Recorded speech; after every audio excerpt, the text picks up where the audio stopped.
প্রয়াত অভিনেত্রী শ্রীলা মজুমদার ক্যান্সারে আক্রান্ত ছিলেন তিনি। শনিবার দুপুর 2:15 নাগাদ নিজের বাড়িতেই প্রয়াত হন তিনি।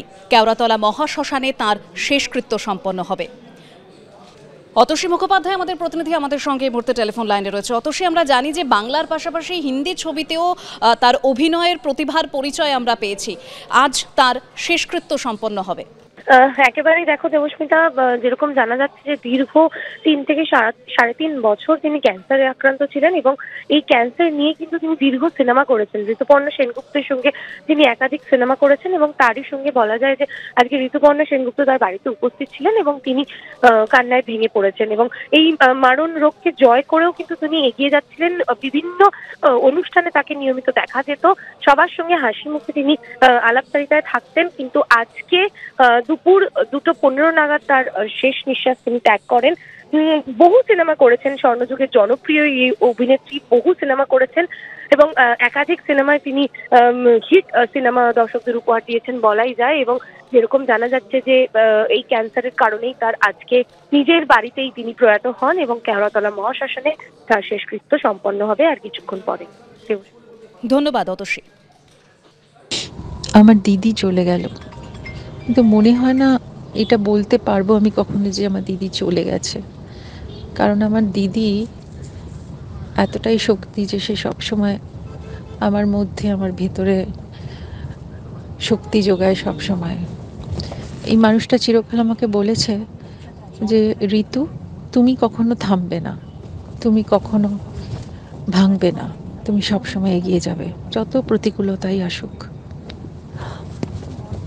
আমার দিদির কথাগুলো আমার রোজ কানে বাজবে যতদিন আমি বেঁচে থাকবো। এত স্নেহ, এত ভালোবাসা, এত মমতা এই দিদি আমায় দিয়েছে যে কোনোদিন বুঝিনি যে আমার নিজের দিদি নেই।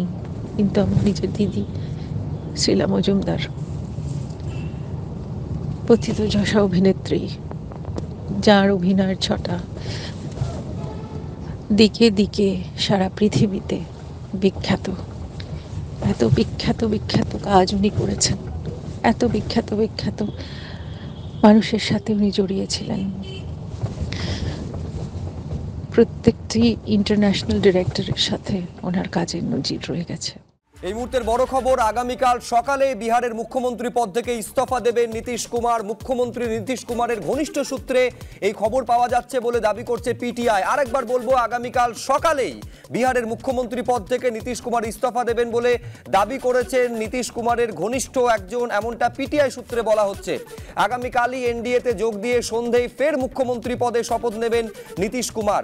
নতুন সরকারের নীতিশের সমর্থনে রয়েছেন 128 জন বিধায়ক, সূত্র মারফতে খবর পাওয়া যাচ্ছে। এবং এই খবরে পাওয়া যাচ্ছে যে আগামীকাল রবিবার হওয়া সত্ত্বেও সচিবালয় খোলা রাখার সিদ্ধান্ত নেওয়া হয়েছে, অর্থাৎ একটা বড় পালাবদল হতে চলেছে।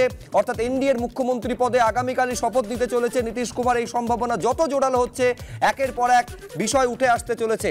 আরেকবার বলবো, নীতিশ কুমার আগামীকাল সকালে ইস্তফা দিতে পারেন এবং সন্ধ্যেয় তিনি মুখ্যমন্ত্রী পদে, এনডিএর মুখ্যমন্ত্রী পদে শপথ গ্রহণ করতে পারেন, এমনটা সূত্র মারফত জানা যাচ্ছে। পিটিআই দাবি করছে যে নীতিশ কুমারের অত্যন্ত ঘনিষ্ঠ একজনের থেকে একজন এই দাবিটা করেছেন। অতএব কি হয়, কিভাবে বিহারের পালাবদল হয় এবং কিভাবে তা জাতীয় রাজনীতিতে সরাসরি প্রভাব ফেলে, প্রত্যক্ষ প্রভাব ফেলে, নিঃসন্দেহে সেদিকে নজর থাকবে।